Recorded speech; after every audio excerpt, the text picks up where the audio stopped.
कुमारी अनुजा मुद्दा तिला विनंती करते की त्यांनी सत्काराला उत्तर द्यायचं आहे. अनुजा मुद्दा.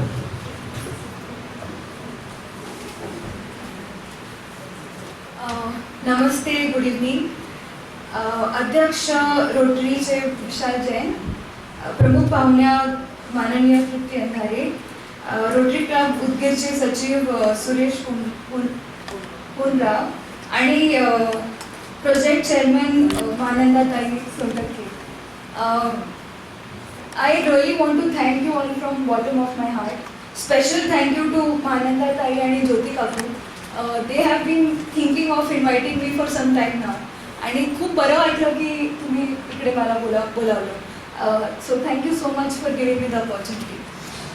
माझं नाव अनुजा भीमाशंकर चित्रा मुद्दा असं आहे. आपण कधी असं नाव सांगतो का? आपण फक्त बाबांचं नाव घेतो, कधी आईचं घेतलंय का?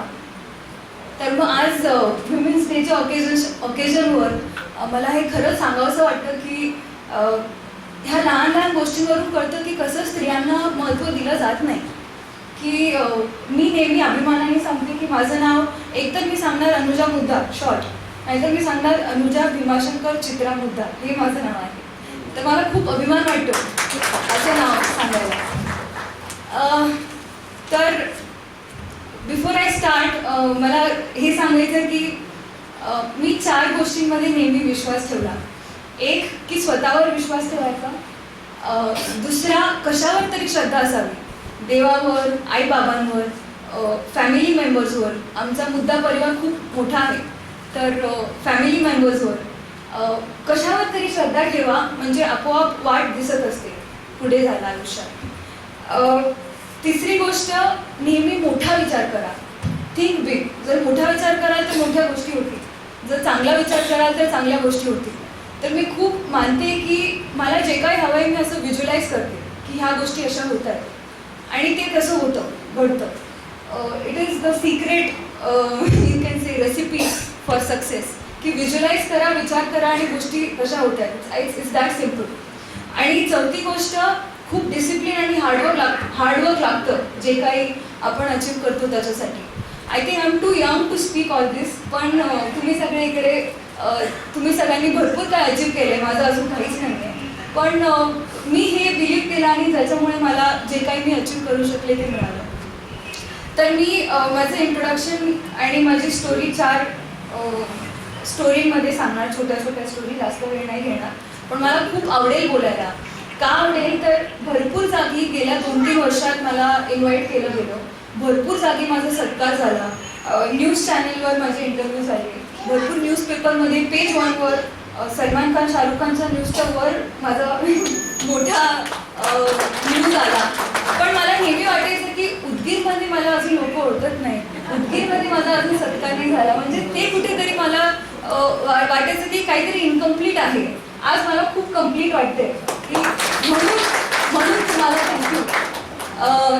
तर म्हणून मी एकदम मनापासून मला बोलायचं आहे आज. तर जे काही सत्कार झाले ते सगळे एकीकडे आणि आजचा दिवस माझ्यासाठी खूप स्पेशल आहे. तर माझी पहिली सुरुवात झाली, मी उदगीर ह्या लहान गावातून आहे. माझं शिक्षण साने गुरुजी या शाळेत झालं. जेव्हा मी लहान होते आणि वाढताना 13-14 वर्षापर्यंत मी माझ्या बाबांना पाहिलं, जे नेहमी मला एक गोष्ट सांगायची की लोक काहीही करू दे, तू चांगला विचार कर. आणि मी आता जेव्हा लोकांबद्दल वाईट विचार येतात असे बाबा समोर येतात की चांगला विचार कर, सांगितलं होतं ना. तर मग ती गोष्ट आय कॅन नेव्हर फॉरगेट. आई मला नेहमी धाडस द्यायची की एवढं नको करूस, एवढं कर, एवढ्यामध्ये समाधान मानू नकोस, एवढं करायची प्रयत्न कर. तर ते नेहमी help me to in my growing up age. माझी आत्या इकडे झाली आहे, सुशिला गाडे, आणि काका नागनाथ गाडे. तर हे दोघं ही एवढं लोकांना करते, द गिव्हिंग नेचर, की सेल्फलेसली लोकांसाठी करा, काही अपेक्षा न करता, आणि जेव्हा तुम्ही द्याल तुम्हाला ते मिळेल आपोआप. तर ते क्वालिटी मी तिच्याकडून शिकली. Nagnath Gade is the epitome of discipline. Epitome of discipline म्हणजे एकदम डिसिप्लिन सगळ्यात जास्त कोणाकडे राहू शकतं तर त्यांच्याकडे, की शार्प 4 वाजता उठणार, शार्प 4 ते 5 मध्ये योगा करणार, शार्प टाईमला he will have his tea. But that has help him to stay fit till this age. So when I started running, मला हे डिसिप्लिन कुठेतरी खूप कामाला आलं. लहानपणी वाटायचं काय होते गाडी काका नेहमी टाईम टाईम टाईम करतात, पण आता कळतं की अरे किती इम्पॉर्टंट होतं ह्या गोष्टी. आणि चौथी माझी फॅमिली मेंबर कस्तुरे, आज इकडे राजूदादा आले. शांतत्या माझी, ती राजूदादा यांच्याकडून काय शिकलं तर planning, future planning. It is so important की जेव्हा त्यांचं हॉटेल होतं, जेवढं त्यांनी कष्ट केलं, त्यांना बघून हे कळालं की ते त्या दिवसाचा विचार नव्हते करत, ते पुढचा विचार करत होते की हे मी आज केलं तर उद्या मला काय मिळेल. So these things I have learn from childhood from them. That somewhere has help me to become what I become. तर ही माझी सुरुवात झाली. उदगीर, मराठी मीडियम, इंग्लिश येत नाही, आणि सडनली मी मुंबईला गेले. आता मुंबईला कशी गेले, महेश बुद्धा ही खूप मोठी पर्सनॅलिटी तुम्ही ऐकलंच असाल. महेश बुद्धा आणि उमा बुद्धाबद्दल बोलायचं असेल तर मला एक पुस्तक लिहावं लागेल, आजचा दिवस कमी पडेल. त्या दोघांकडून मी खूप शिकले, आणि ते दोघं somewhere they also contributed in a very big way to become what I become. तर मी जेव्हा मुंबईला गेले, सगळे कॉलेजमध्ये अरे हिला इंग्लिश येत नाही आणि मराठी बोलते, आणि सगळीकडे सगळे मराठीत इंग्लिशमध्येच बोलतात, प्रोफेसर इंग्लिशमध्ये बोलतात, क्लासमेट इंग्लिशमध्ये बोलतात.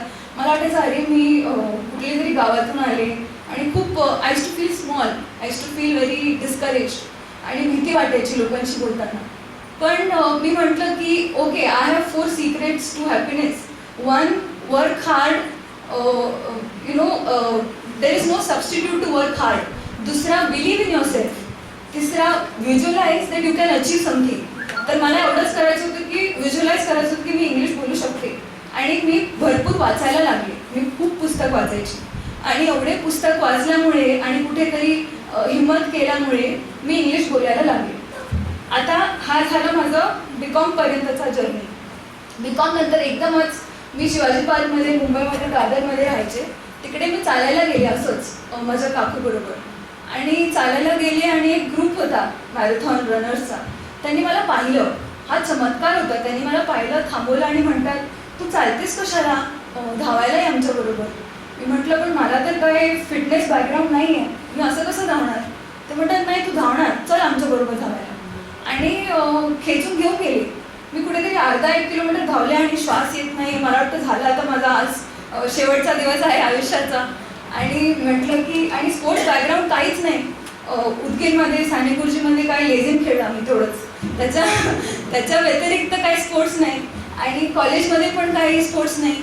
आणि मला वाटलं की मॅरेथॉन शब्दाचा अर्थ माहिती नव्हता.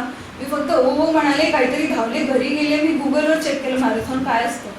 आणि त्यांना त्या ग्रुपबरोबर मी असंच हार्डली 1 किलोमीटर 2 किलोमीटर धावत होते.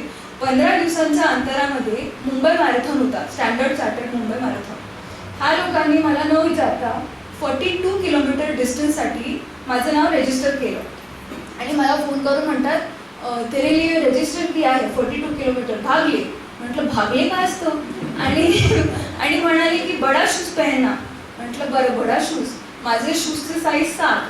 त्यांनी म्हटलं बडा शूज झाला, तर मी 10 नंबरचे शूज घेऊन आले, आणि गेले धावायला गेले. तर शूज लूज होतात, पाय पुढे मागे जातो. म्हटलं असं कसं धावायचं, लोक सगळे धावतात. कसं तरी 10 किलोमीटर निघाले, कसं तरी 20 किलोमीटर पण निघाले. 20 ते 30 मध्ये मला अन्नाची किंमत कळाली, मला पाण्याची किंमत कळाली, आणि मला लोकांची किंमत कळाली. कारण त्यावेळेला एवढी भूक लागत होती, एवढं तहान लागत होतं, आणि एवढं माझी लोक मला बघायची इच्छा होत होती की कुठेतरी माझी उमाते दिसेल का, कुठेतरी माझे काका, म्हणजे अशी एवढी इच्छा होत होती की घरातली कोणीतरी लोक दिसायला पाहिजे. त्यावेळेला ती importance of people and food and water played a big role in my life. काहीतरी बदललं. 30 नंतर सगळी बॉडी स्टिफ झाली आहे, एक पण बॉडी पार्ट जाणवत नाही आहे, आणि म्हटलं पुढे जाणार कसं.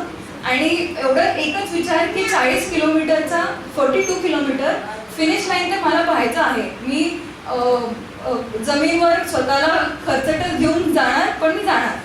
आणि मी गेले, मी फिनिश लाईन क्रॉस केला, रडायला लागले, मेडल घेतलं, आणि त्या दिवशी माझं लाईफ पूर्ण बदललं. सो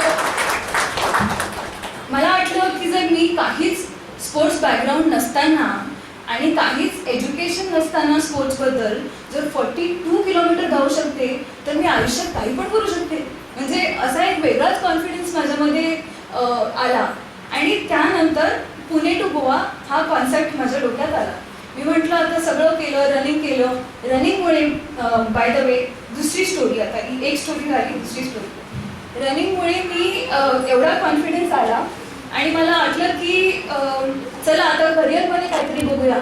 आणि मी इंग्लिशमुळे मला सगळं वीक वाटायचं, सॅड वाटायचं. तर मग तोच इंग्लिश विषय मी टाईम इन्स्टिट्यूटमध्ये शिकवायला लागले. I got selected in time institute to teach English language. आता उदगीरमधली मराठी मीडियममधली मुलगी टाईम इन्स्टिट्यूटमध्ये शिकवते म्हणजे आई फोनवर रडायला लागली की बापरे माझ्या मुलीचं किती कौतुक करू मी. आणि अल्ट्रा रनिंग प्रोफेशन लोकांना कळेल. म्हणजे अल्ट्रा रनिंग म्हणजे लोक वेडे समजतात की 450 किलोमीटर कोण धावतं, ही वेडी आहे असं. म्हणजे अल्ट्रा रनिंग प्रोफेशन म्हणून अजून इंडियात तेवढं हे झालं नाही. तर म्हटलं की हे माझं पॅशन झालं, आता प्रोफेशन काहीतरी हवं आहे. प्रोफेशन काय करणार, बीकॉम शिकले, काहीतरी मॅनेजमेंट सर्टिफिकेशन कोर्स केले, पण मग आता काय पुढे. आणि मग परत विश्वास होता की काहीतरी होईल आपोआप, तो आहे देणार काहीतरी. आणि खूपच रँडमली मला गोव्यातल्या खूप मोठ्या कंपनीतून फोन आला की गोव्यातल्या त्यांच्या मोठ्या कंपनीतली एक छोटी कंपनी आहे टेराविडा मार्को आर्टिफॅक्ट्स म्हणून. त्याच्यामध्ये ते सिरॅमिक प्रोडक्ट बनवतात, प्लेट, बोल, कप, वॉल आर्टिफॅक्ट. ते म्हणाले आमच्या कंपनीची तू जनरल मॅनेजर होशील का. म्हटलं बापरे. मी तर विचार करत काहीतरी छोटं देणार, पण खूप मोठं झालं की एका कंपनीचं हेड झाले मी. जनरल मॅनेजर म्हणजे entire team of people I got. So I started working in Goa as general manager. तर ते माझं प्रोफेशन झालं आणि हे माझं पॅशन आहे रनिंग, कारण रनिंगमुळे पैसे नाही मिळत. तर मग आता लास्ट स्टोरी, मी गेल्या 2 वर्षात खूप चॅलेंजिंग रनिंग इव्हेंट्स करते. तर मी गेल्या वर्षी 36 तास स्ट्रेट नॉन स्टॉप धावले. हे पॉसिबल झालं आणि मी त्या रेसमध्ये दुसरी आले. तर मी 165 किलोमीटर नॉन स्टॉप 36 तास न झोपता फक्त खायचे मी चालत आणि काय वॉशरूम ब्रेक तेवढंच. पण ह्युमन बॉडीला हे पॉसिबल आहे. तेही मला काय स्पोर्ट्स बॅकग्राऊंड नाही आहे. तर मी हे लोकांना परत सांगायचा प्रयत्न करते की जर मी हे करू शकले तर तुम्ही हे नक्की करू शकता. हा एक रेस मी केला which was one of the big race.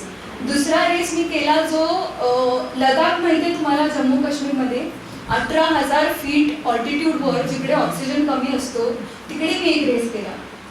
मी अजून एक उत्तराखंडच्या घाटांमध्ये साप वगैरे दिसले आम्हाला धावताना, पाणी वगैरे दिलं नव्हतं आम्हाला, सगळं स्वतः मॅनेज करायचं होतं. अशा रेसमध्ये मी दुसरी आले.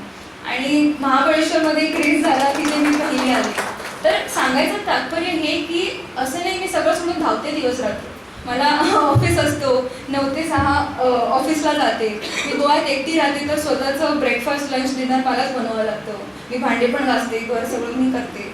तर मग हे सगळं करताना कुठेतरी 5 वाजता उठणं, धावायला जाणं आणि ते डिसिप्लिन राहणं, ती बिलीफ राहणं की हे सगळ्यात सोबत मी धावून सगळं करू शकते.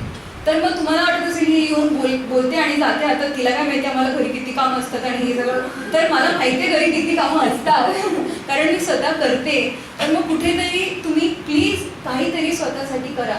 माझं एवढं सगळं स्टोरी सांगायचं एकच मुद्दा आहे, मुद्दा माझा आडनाव पण आहे की तुम्ही प्लीज स्वतःसाठी काहीतरी करा. मला खूप बरं वाटेल. आणि मी सांगितलं की next year I am really looking forward की मी सगळ्यांबरोबर मला तुमच्याबरोबर धावायचं आहे. That gives me some sort of satisfaction की तुम्ही सगळे माझ्याबरोबर धावायला पाहिजे पुढच्या वेळेला. तर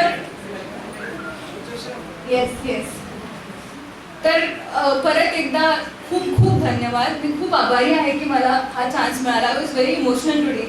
मी सकाळी रडत होते की सगळीकडे सन्मान झाला पण उदगीरमध्ये राहिलो होतो. So today finally thank you.